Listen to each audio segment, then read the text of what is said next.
हज़रत उमर रज़ी अल्लाह ताला अन्हु की ज़िंदगी का एक वसफ़ था तवाज़ु।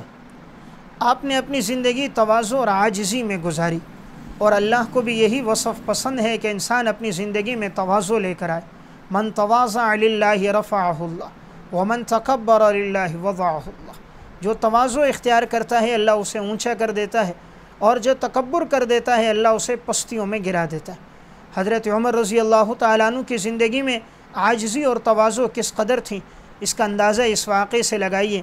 अल्लामा इब्न आसाकिर रहमतुल्लाह अलैह मुतवफ़्फ़ा 571 हिजरी ने तारीख़ मदीनती दिमश्क में, और अल्लामा इब्न मंजूर रहमतुल्लाह अलैह मुतवफ़्फ़ा 711 हिजरी ने मुख्तसर तारीख़ी मदीनती दिमश्क में हज़रत उमर के तर्जुमे में ये वाक़या लिखा। वाक़या ये था कि हज़रत उमर रज़ी अल्लाह ताला अन्हु एक दफ़ा रास्ते से गुज़र रहे थे। आपके पास अपनी सवारी नहीं थी और एक ग़ुलाम एक सवारी पे गुज़र रहा था।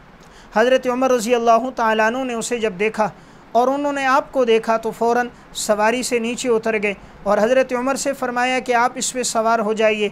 हज़रत उमर रज़ी अल्लाह ताला अन्हु से उन्होंने इसरार किया कि आप आगे सवार हो, मैं पीछे सवार होऊंगा।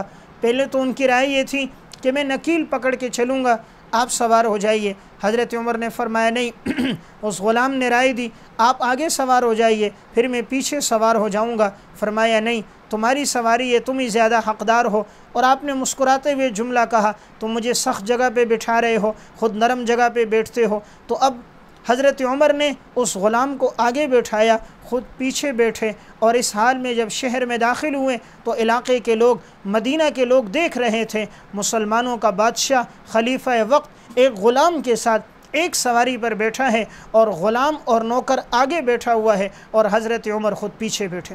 तो ये हज़रत उमर की ज़िंदगी की तवाज़ु थी।